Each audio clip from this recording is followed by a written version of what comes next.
Assalamualaikum warahmatullahi wabarakatuh. A'udzu billahi minasy syaithanir rajim. Bismillahirrahmanirrahim. Alhamdulillahi rabbil alamin. Wa bihi nasta'inu ala umurid dunya waddin. Wassalatu wassalamu ala ashrafil anbiya'i wal mursalin Sayyidina Muhammad wa ala alihi wa sahabatihi ajma'in. Rabbi shrah li sadri wa yassir li amri wahlul 'uqdatam min lisani yafqahu qawli. Subhanaka la ilma lana illa ma 'allamtana innaka antal alimul hakim. Amma ba'd. Segala puji dan sanjungan hanya milik Allah, Tuhan semesta alam.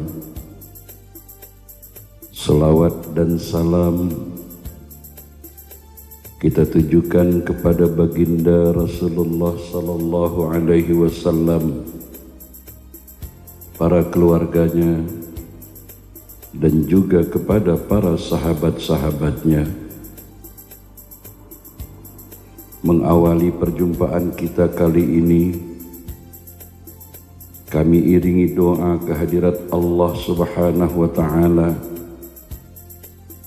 Semoga saudara-saudari, muslimin muslimah, sahabat-sahabatku, dan kita semua insya Allah dalam keadaan sehat walafiat, sehat sejahtera zahir dan batin.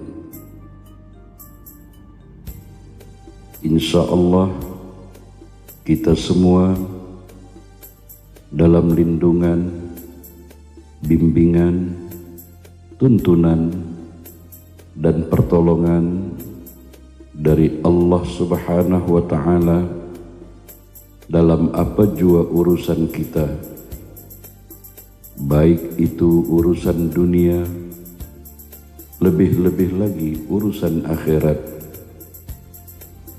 Dan semoga juga insya Allah kita semua senantiasa dalam dekapan ampunan dan ridhonya, serta mendapat curahan kasih sayang dari Allah Subhanahu wa Ta'ala.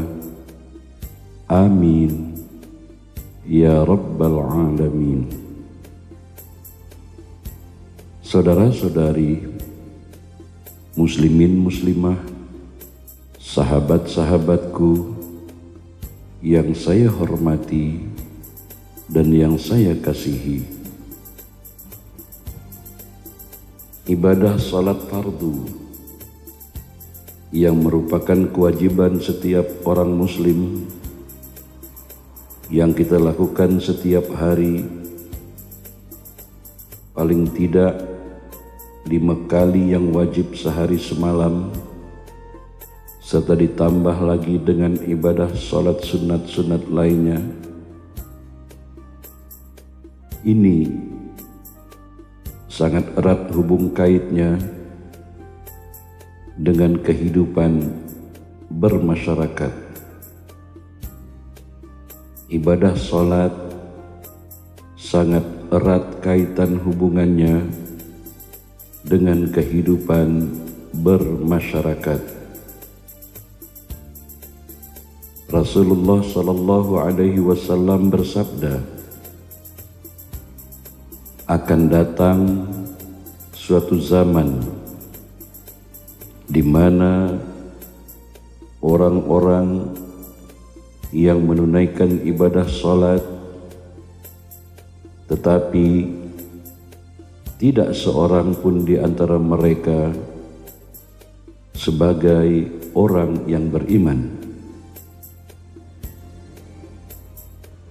Rasulullah sallallahu alaihi wasallam juga bersabda, nanti akan datang suatu zaman di mana seorang muazzin, seorang Bilal mengumandangkan azan, kemudian orang-orang menegakkan sholat, tetapi di antara mereka tidak ada yang beriman. Sabda Rasulullah sallallahu alaihi wasallam yang mulia ini tentu menarik perhatian kita. Muncul dan timbul pertanyaan serta soalan di benak kita. Mengapa dan kenapa salat yang mereka lakukan tidak dianggap sebagai tanda seorang yang beriman? Dan mengapa pula orang yang melakukan salat tidak dihitung sebagai orang yang beriman? Pertanyaan-pertanyaan atau soalan-soalan ini dapat dijawab dengan merujuk tanda-tanda orang yang beriman. Salat bukanlah tanda bahwa seseorang yang melakukannya dapat disebut sebagai orang yang beriman, tetapi ia merupakan tanda bahwa yang melakukannya adalah seorang muslim. Oleh karena itu, tanda seorang beriman ialah salat ditambah dengan syarat-syarat yang lainnya.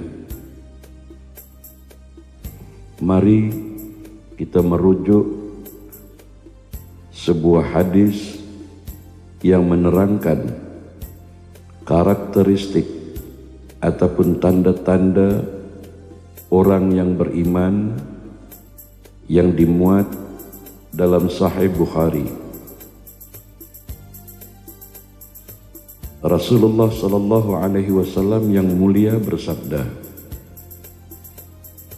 yang pertama, barang siapa yang beriman kepada Allah dan hari akhir, hendaknya dia berbuat baik, menghormati tetangga atau jirannya.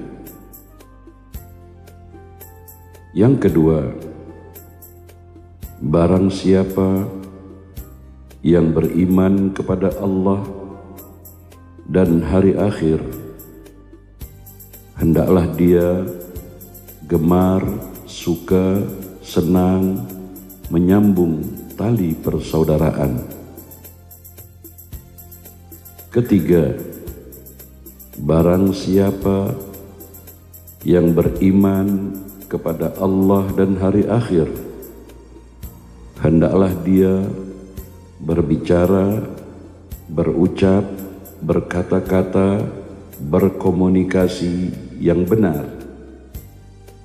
Dan kalau tidak mampu, maka lebih baik dia diam.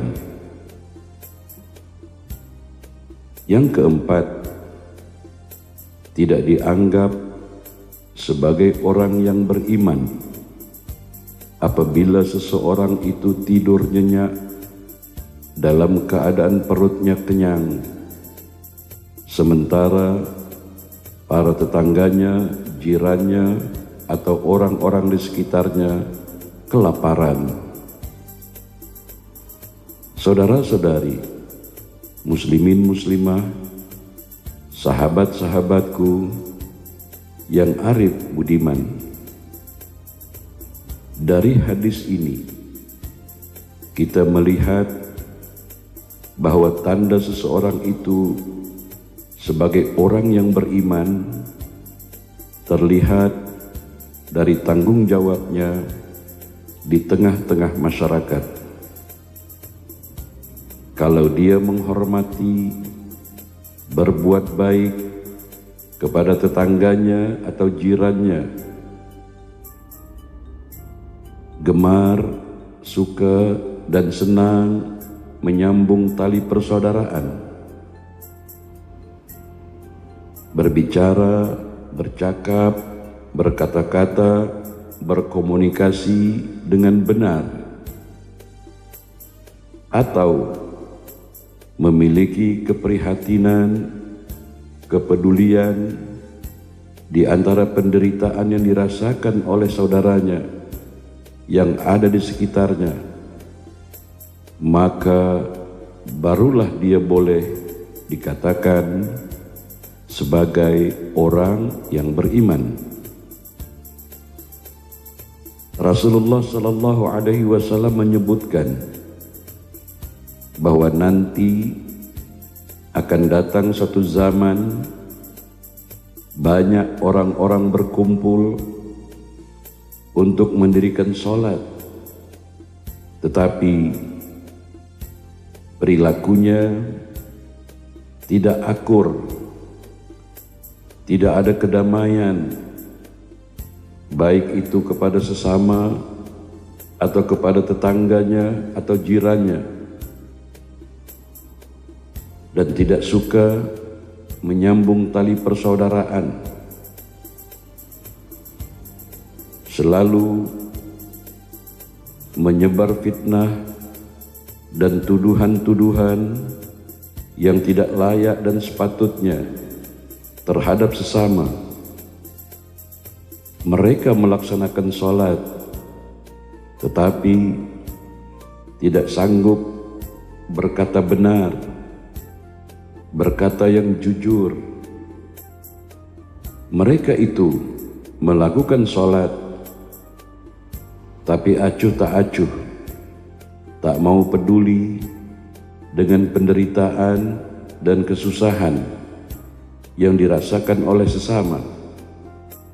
Maka sabda Rasulullah Sallallahu Alaihi Wasallam ini, mereka adalah orang yang melakukan salat tetapi sebetulnya tidak dihitung, tidak dikira sebagai orang yang melakukan salat.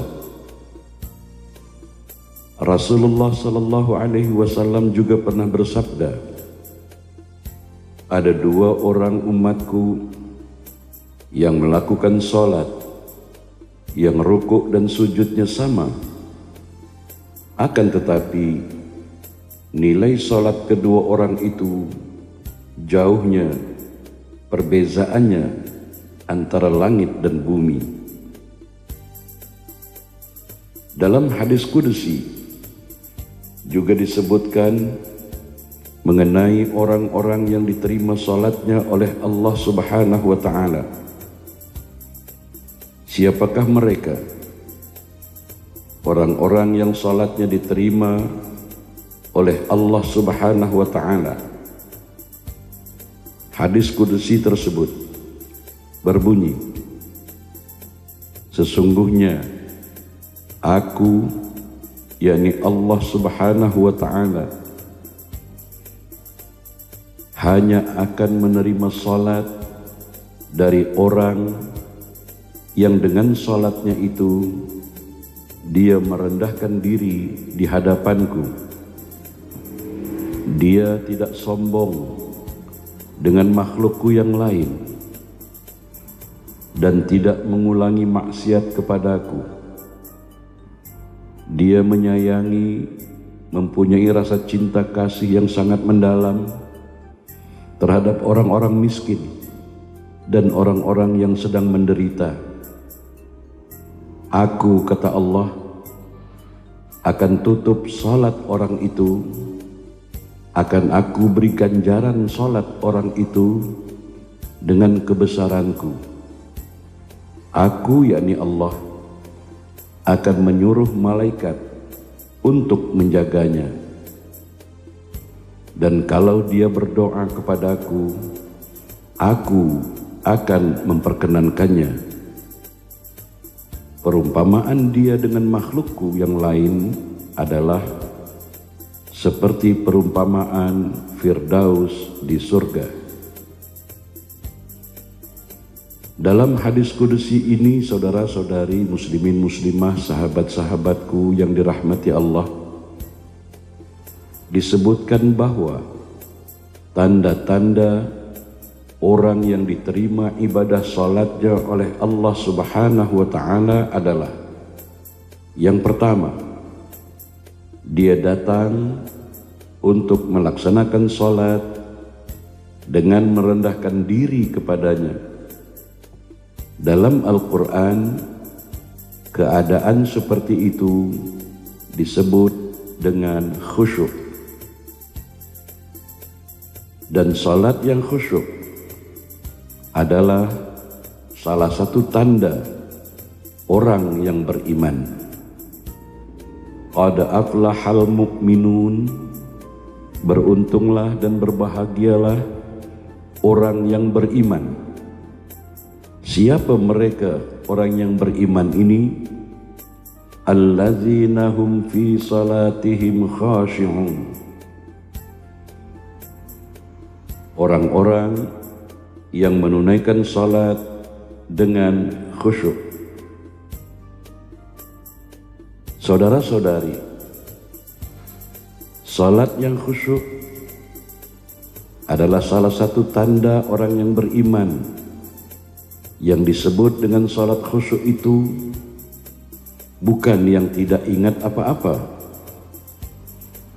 karena orang yang tidak ingat apa-apa itu disebut pingsan. Diriwayatkan bahwa Sayyidina Ali bin Abi Thalib karamallahu wajhah, apabila hendak melakukan salat, tubuhnya gemetar dan wajahnya pucat pasi, sehingga ketika ada orang yang bertanya kepadanya, "Mengapa Anda ya Amirul Mukminin?"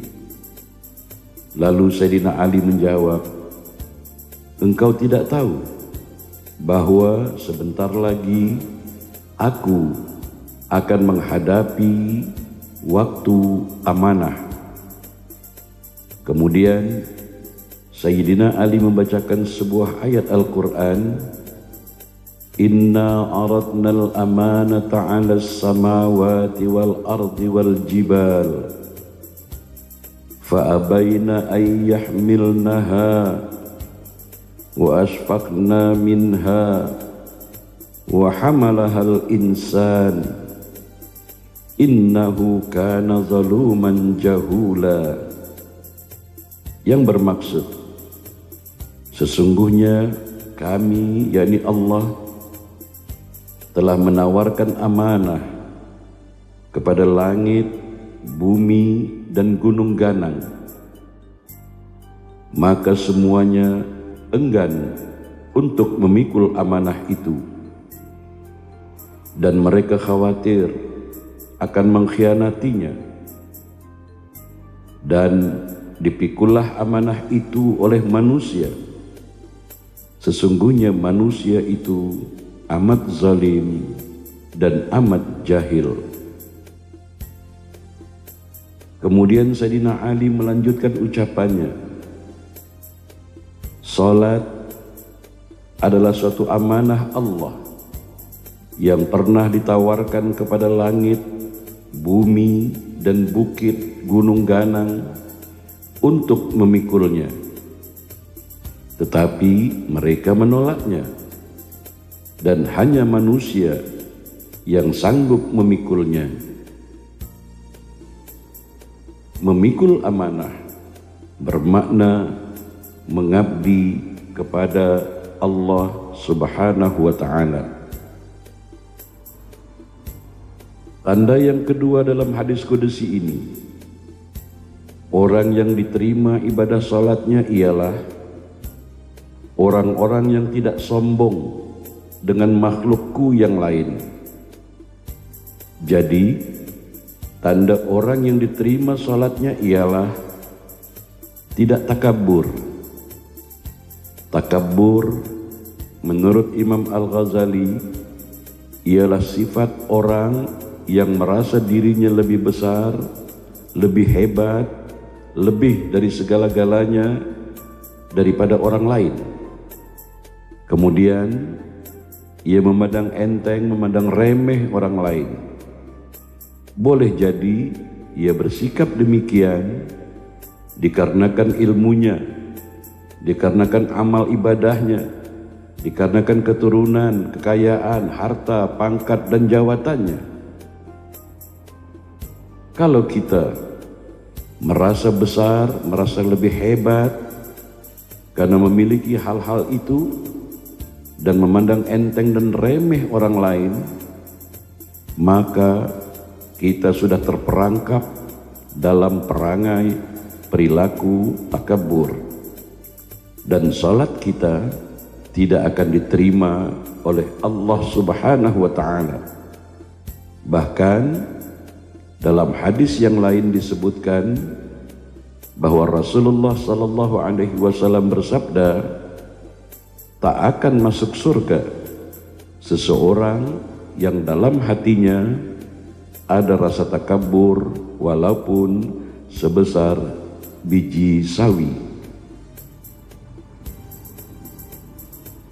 Saudara-saudari, muslimin muslimah, sahabat-sahabatku yang dirahmati Allah, tanda yang ketiga dalam hadis qudsi ini, orang yang diterima ibadah salatnya ialah orang yang tidak mengulangi maksiatnya kepada Allah Subhanahu wa Ta'ala.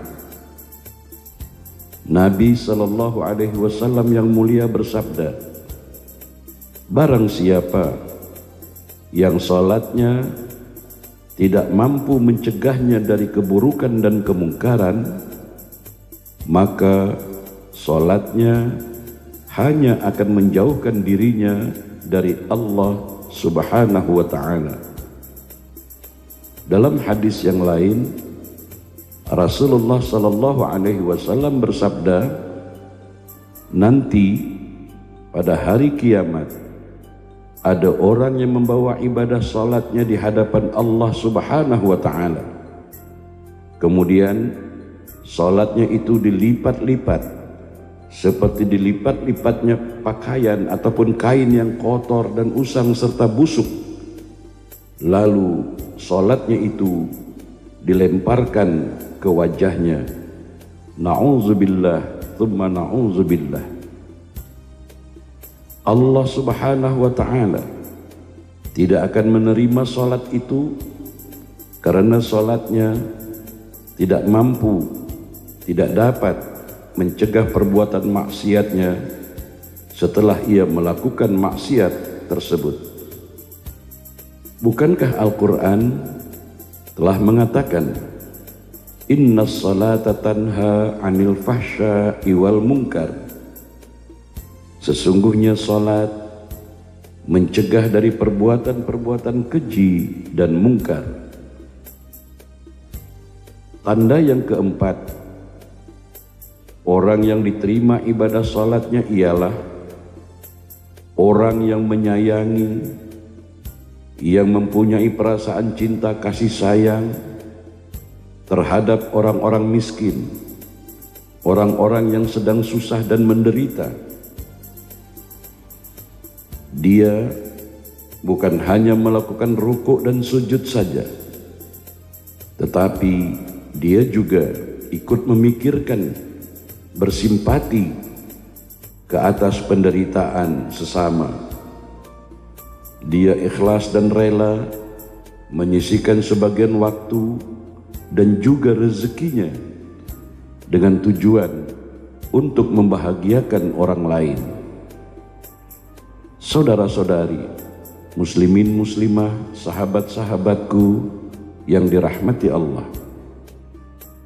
Kalau di dalam salat kita sudah merasakan kebesaran Allah dan tidak takabur, dan kalau kita sudah tidak mengulangi perbuatan maksiat sesudah salat, dan kalau kita sudah mempunyai perhatian, simpati, peduli yang besar terhadap keadaan orang yang sedang susah, orang-orang lain di sekitar kita, maka Allah Subhanahu wa ta'ala akan melindungi kita dengan kebesarannya.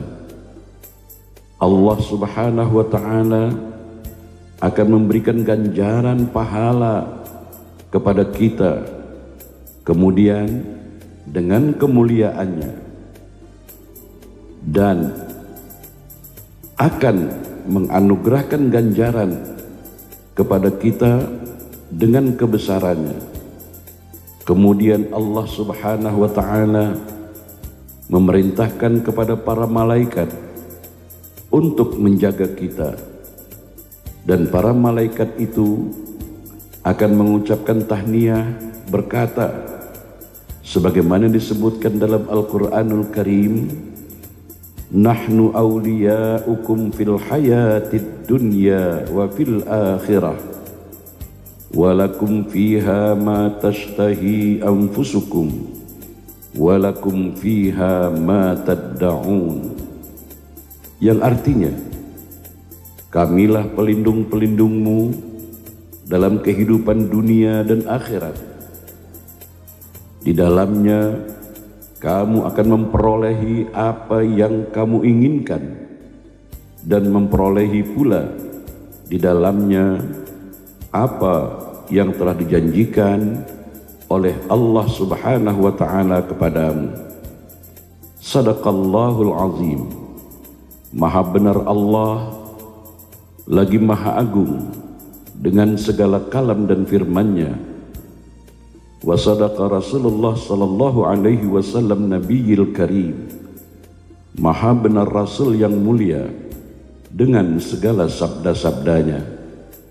Saudara-saudari, muslimin muslimah, sahabat-sahabatku yang saya hormati dan yang saya kasihi, saya menasihati diri saya dan pada Anda semua, marilah dalam sisa-sisa umur yang ada ini, di dalam kita menunaikan ibadah salat, janganlah kita berhenti dalam bab ritualnya saja, tapi mari kita aplikasikan, mari kita implementasikan, kita terjemahkan nilai-nilai salat tadi dalam akhlak kehidupan kita sehari-hari di tengah-tengah masyarakat, di tengah-tengah makhluk-makhluk Allah yang lainnya.